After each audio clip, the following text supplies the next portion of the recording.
Sentimental analysis क्या होता है? तो सिंपल लैंग्वेज में हम इसको लिखे हैं, सेंटिमेंटल एनालिसिस का मतलब होता है कि मार्केट में ट्रेडर्स और इंस्टीट्यूशंस के इमोशन, माइंडसेट और ब्याज को समझना। तो क्या है कि ट्रेडर, जितने भी ट्रेडर है, अब ट्रेडर कई तरह के होते हैं। एक हम लोग जो ट्रेड करते हैं 2 लाख, 5 लाख, 10 लाख, 25 लाख, 50 लाख, करोड़ रुपए से, हम लोग हो गए रिटेल ट्रेडर।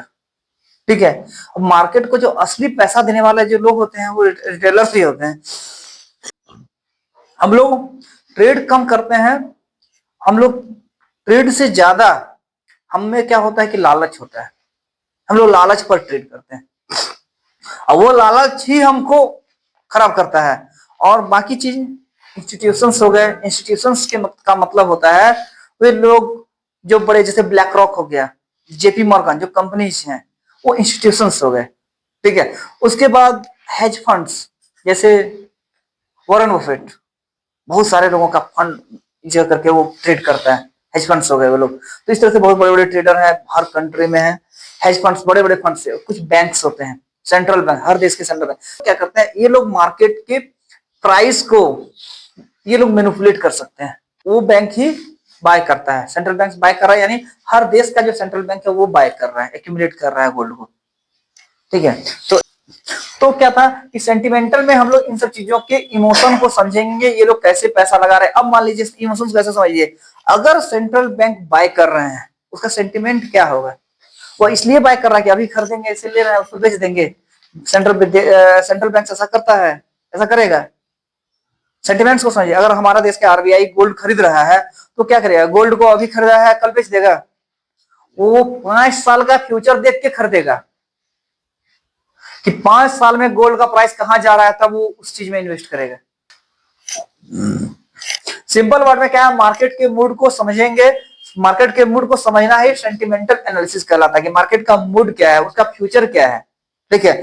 गोल्ड हो सकता है कि 5,000 से अभी 5100 से वो गिर के 50,000 आ जाए, 4800 आ जाए, शॉर्ट टर्म में आ सकता है।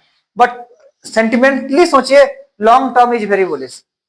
सेंटिमेंटल एनालिसिस इंपॉर्टेंट क्यों होता है, क्यों हमको पढ़ना चाहिए सेंटिमेंटल एनालिसिस? मार्केट सिर्फ चार्ट से नहीं, इमोशन से भी मूव करता है। ठीक है। मार्केट चार्ट पर जो हम लोग को दिखता है, ठीक है, वो कोई और चाह रहा है कि मार्केट ऊपर जाए, कोई है जो चाह रहा है कि मार्केट ऊपर जाए, जिसके पास इतना फंड है वो मार्केट को खींच के लेके जाए। कुछ लोग हेज फंड्स हो सकता है, बैंक्स हो सकते हैं, कोई इंस्टीट्यूशंस हो सकता है, उस प्राइस को कंटिन्यू एक्यूमुलेट कर रहा है, खरीद रहा है, होल्ड, अपने होल्डिंग को होल्ड किया हुआ है कि प्राइस 4,000 आया, खरीद लिया, प्राइस को होल्ड करके आया। अभी वो निकलेगा तो प्राइस बहुत नीचे गिरेगा, जो वो होल्ड किया हुआ है प्राइस को। वो देख रहा है कि पूरे वर्ल्ड, अब इमोशन सोचिए, पूरे वर्ल्ड में अनसर्टेनिटी फैली हुई है। फियर ग्रीड प्राइस को फास्ट मूव करता है। जब मार्केट में डर का माहौल हो, प्राइस भागते रहता है। और जब लालच का माहौल हो, जब लोगों को लगने लगे अब तो यहाँ से जाएगा, ये ऊपर ले लेते हैं, अब बड़ा बड़ा ट्रेड लेते हैं, निकलेगा ही, कहाँ जाएगा, मार्केट तो बार बार ऊपर ही जा रहा है। 4,000 से देखते देखते 5,000 आ गया, तो एक को बड़ा ट्रेड ले लेते, तभी तो 2-5 लाख रुपया कमा लेते। और जिस दिन ये सोच आएगा अच्छा अच्छा अब यहाँ से 5,000 है, तब 6,000 भी जा सकता है, उस जगह पर लेंगे, ग्रिड बढ़ा, मार्केट नीचे बढ़ेगा। और डर होगा, जितना आपके अंदर डरेगा कि बहुत ऊपर आ गया, अब जाएगा कि नहीं जाएगा, सेल लेते हैं, बहुत ऊपर आ गया है, अब फिर से हायर हाई को तोड़ दिया, अब जाएगा कि नहीं जाएगा, वहां सेल लेते हैं। और जब जब हम लोग सेल लेंगे, मार्केट बाई की ओर भागते चला जाएगा। तो ये फियर के कारण हम लोग सेल लेते हैं और लालच से हम लोग बाय लेते हैं, क्योंकि मार्केट में कंटिन्यू हम देख रहे हैं कि मार्केट एक अपने एटीएच को तोड़ रहा है, ऑल टाइम हाई, एक एटीएच को तोड़ रहा है, एक नया एटीएच बना रहा है। बिग बड़े इंस्टीट्यूशंस क्या होते हैं, जो बिग प्लेयर्स होते हैं, चाहे वो ब्लैक रॉक हो, चाहे वो जेपी मॉर्गन हो, चाहे वो बड़े बड़ी जो भी कंपनीज हैं जो ट्रेड करते हैं, बैंक्स हो, बैंक इंस्टीट्यूशंस हो गया, हेज फंड्स हो गया, वे लोग भीड़ के उल्टा चलता है। भीड़ पूरा, जब पूरा भीड़ बाय करने पर जुट जाएगा, सब लोग बाय बाय बाय बाय कर रहा है, तो लोग ऊपर से आराम से सेल मार देगा, प्राइस $100 $200 नीचे आ गया, गिरते गिरते जितना रिटेल ट्रेडर सब उड़ जाएगा, सब पैसा सारा वो समेट के निकल जाएगा। एक ही चीज सीखना है, क्वांटिटी कंट्रोल करना, इमोशन को कंट्रोल करना, ट्रेड को परफेक्ट जगह पर लगाना, बस इससे ज्यादा कोई काम नहीं है। आप अपने आप प्रॉफिटेबल होइएगा, इसमें कोई डाउट नहीं। डिसीजन गलत होना अभी क्या इतना बड़ा रैली मिला, इतने बड़े रैली में कमाने वाले लोग बहुत अच्छा कमाए, ठीक है। जिसका सेंटिमेंट्स स्ट्रांग नहीं था, इतना बड़ा रैली में वो सेल मार के लॉस पर बैठे हुए। चीजों को इसके लिए क्या है, टेक्निकल एनालिसिस में एक चैप्टर है ट्रेंड। जो ट्रेंड चल रहा है आपको उस ट्रेंड में चलना है, जो ट्रेंड जिधर जा रहा है उस ट्रेंड में आपको बहते हुए जाना है। तो यहां भी आपको ट्रेंड के साथ चलना सीखना होगा। यदि दुनिया के लोग उसको ऊपर लेके जाना चाह रहे हैं तो हमको घुमाने का कोशिश नहीं करना है। ये नहीं सोचना है कि हम $2 लेके निकल जाएंगे, तो अब $2 लेके भले निकल जाइएगा, लेकिन आपका जो सेंटिमेंट्स, आप जो माइंड खराब होगा ना, इसको आप ठीक नहीं कर पाइएगा। आपको बैठना होगा उसी ट्रेंड में, उसी के साथ, ट्रेंड के साथ चलना होगा।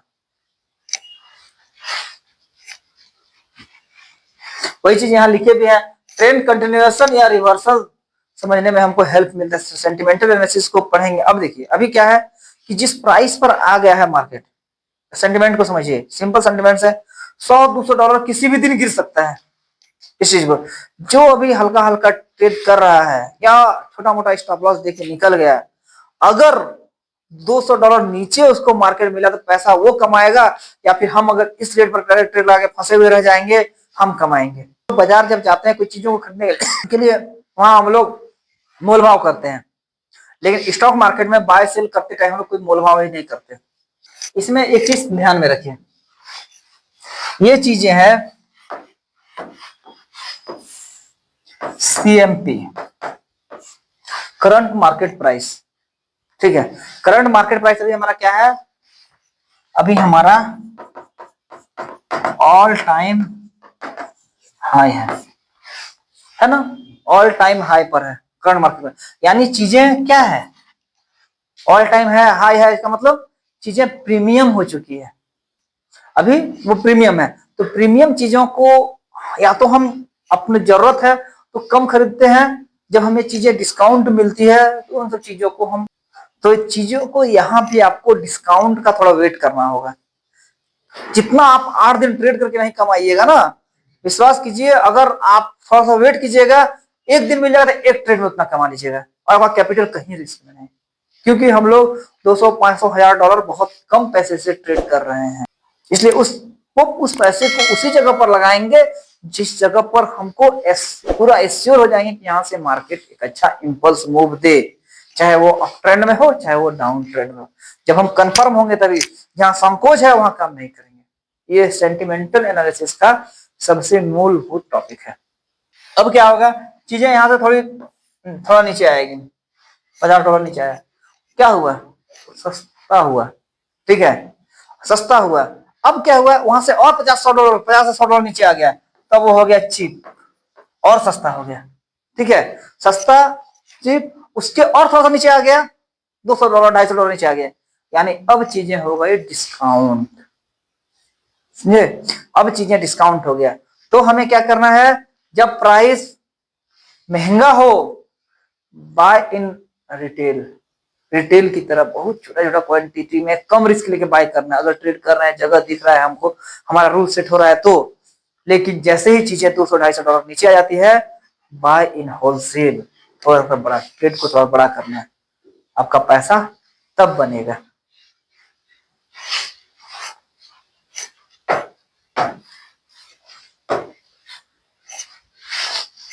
फॉरेक्स का सेंटिमेंट हम लोग एनालिसिस आज किए हुए हैं, क्योंकि फॉरेक्स में गोल्ड का क्या हम शुरू में ही बताए, स्टॉक का सेंटिमेंट्स अलग होता है, करेंसी का सेंटिमेंट्स अलग होता है, और गोल्ड का अलग होगा। हर चार्ट का अपना, क्रिप्टो करेंसी बिटकॉइन का करेंगे तो अलग होगा, इथेरियम का अलग होगा, सोलोना का अलग होगा, डॉलर का अलग होगा, सब चीजों का अलग अलग होता है, ठीक है। तो गोल्ड की बातें करते हैं हम लोग, गोल्ड पर सेंटिमेंटल स्ट्रांगली इफेक्ट होता है, सेंटिमेंट से ही गोल्ड चलता है। लेवल्स बताए कि 80 आ गया है, 80 के ऊपर क्लोजिंग दिया था, कंफर्म थे कि इसको 5000 तो जाना ही था, कितना भी खराब समय रहेगा। 80 के ऊपर गया तो 5000 जाएगा, 5030 में खुला है, 20 के ऊपर खुला, उसको 50 जाना ही था। 50 के ऊपर चला गया स्ट्रॉन्ग कैंडल के साथ, उसको 80 जाना था। 80 से ऊपर गया, थोड़ा सा ऊपर गया, लेकिन टिक नहीं पाया, 90, 91, 92 गया, 80 के नीचे आया, टिका, थोड़ा सा नहीं, उसके ऊपर से क्या स्ट्रेटेजी है, बहुत सारी स्ट्रेटेजी बताएंगे। एक सुबह के 6:30 बजे का स्ट्रेटेजी अलग है, दिन के 12:30 बजे का स्ट्रेटेजी अलग है, बहुत सारी चीजों को आप लोगों को टेक्निकल में बताते जाएंगे। ठीक है, तो अभी फंडामेंटल क्या है, न्यूज और इकोनॉमिक डाटा। जो डेटा आता है वो गोल्ड के लिए नेगेटिव आता है कि गोल्ड के लिए पॉजिटिव आता है, इसको हम लोग स्टडी करते हैं, बताए भी हैं इन लोगों को स्टडी करने के लिए। नेक्स्ट क्लास में भी हम लोग उसका भी क्लास लेंगे। उसके बाद क्या है, डॉलर का एक चार्ट देखना है आप लोगों को इंपॉर्टेंट, जिस ट्रेडिंग व्यू में आकर के DXY डॉलर का कोड, जैसे गोल्ड का XAU/USD है, डॉलर का DXY होता है। तो डॉलर अगर कमजोर हो रहा है गोल्ड ऊपर जाएगा, डॉलर अगर स्ट्रांग हो रहा है तो गोल्ड नीचे आएगा, डॉलर के उल्टा गोल्ड चलता है। तो DXY को हम लोग को जानना है। DXY डॉलर से संबंधित जितना भी न्यूज है, अमेरिका का जितना भी न्यूज है, सब गोल्ड पर इफेक्ट होता है। क्योंकि इन्फ्लेशन, इसको हम लोग इवेंट्स की भाषा में CPI न्यूज कहते हैं, कंज्यूमर प्राइस इंडेक्स। इन्फ्लेशन बढ़ रहा है तो गोल्ड का प्राइस बढ़ेगा, इन्फ्लेशन कम हो गया तो गोल्ड का प्राइस गिरेगा। इन्फ्लेशन को हम लोग पढ़ेंगे। इंटरेस्ट रेट, फेडरल रिजर्व जो है इंटरेस्ट रेट डिसाइड करती है, कभी रेट को कट करती है तो गोल्ड का प्राइस ऊपर भागेगा। गोल्ड सेफ हेवन है, सेफ हेवन एसेट माना जाता है। गोल्ड में सबसे सुरक्षित निवेश माना जाता है। आज से नहीं, प्राचीन समय से भी हम लोग के पास जब पैसा, हमारे पुराने पूर्वज जो भी थे हमारे, उसके पास जब भी पैसा हुआ तो वो क्या बोले, सोना खरीदो। अब अगर दर बढ़ता है गोल्ड को बाय करेंगे, जैसा कि हम लोग अभी चर्चा किए। कॉन्फिडेंस बढ़ गया, अब तो ऊपरे जाएगा, रुक जाइए, गोल्ड को या तो सेल कीजिए नहीं तो रुक जाइए। यहाँ तो हम सजेस्ट करते हैं सेल नहीं करने के लिए, रुकने के लिए। कॉन्फिडेंस ज्यादा, ओवर कॉन्फिडेंस आ गया, अब जो होगा तो मार के फाड़ देंगे, तो उस जगह पर रुक जाना है। अब क्या है, कितने तरह के सेंटिमेंटल एनालिसिस होते हैं। एक रिटेल ट्रेडर का माइंडसेट अलग होता है, वो बाय को भी कैप्चर करना चाहता है, सेल को भी कैप्चर, सोचता है कि जिधर मार्केट जाएगा उधर मार्केट उड़ा देंगे। ठीक है, तो वो एक रिटेल ट्रेडर का अलग होता है, इंस्टीट्यूशंस का अलग होता है, न्यूज का सेंटिमेंट अलग होता है। इंस्टीट्यूशंस खरीदता है वो लॉन्ग टर्म के लिए, ठीक है, और न्यूज का सेंटिमेंट क्या होता है, जब डेटा आता है उसका प्रभाव दूसरे दिन तक आता है, भाग रहा है तो भागेगा। और अब सेंटिमेंटल एनालिसिस टूल्स क्या है, इकोनॉमिक कैलेंडर, investing.com में यहाँ पर सारे इवेंट्स आते हैं। अच्छा, तो ड्यूरेबल गुड्स सेल्स का एक न्यूज है, जो 3 स्टार डेटा होता है वो गोल्ड के लिए मायने रखता है। तो ड्यूरेबल गुड्स सेल्स का डेटा है जो 3 स्टार डेटा है, यह डेटा जब आएगा तो मार्केट में प्राइस फ्लक्चुएट करेगा। ठीक है, उसके बाद कोई डेटा नहीं है आज को। 2 स्टार डेटा उतना मायने नहीं रखता गोल्ड के लिए, लेकिन 3 स्टार डेटा मायने रखता है। इस वीक की बात करें तो कैलेंडर हो गया, DXY का चार्ट हो गया, ठीक है, कॉट रिपोर्ट, ये उतना इंपॉर्टेंट। उसके बाद न्यूज का हेडलाइंस, ठीक है, फियर और ग्रेड इंडेक्स, एक फियर एंड ग्रेड का लेवल होता है। फियर ग्रेड लेवल आप गोल्ड का चेक कर सकते हैं गूगल पर, जब कभी सर्च कीजिएगा तो आ जाएगा, बाद में देख लीजिएगा। उसके बाद क्या था, इंपॉर्टेंट इकोनॉमिक डेटा जो गोल्ड के लिए इंपॉर्टेंट है, वो क्या है, एक CPI का डेटा है, इन्फ्लेशन हमने बताया अभी थोड़ी देर पहले, ठीक है, इंटरेस्ट रेट का डिसीजन, उसके बाद NFP नॉन फॉर्म पेरोल का डेटा, अनएम्प्लॉयमेंट रेट का डेटा, और वहां के अमेरिका के GDP का डेटा। तो यहाँ तक ही रखते हैं, कहीं कोई क्वेश्चन हुआ, अच्छा लगा या नहीं लगा, फीडबैक दे सकते हैं हम।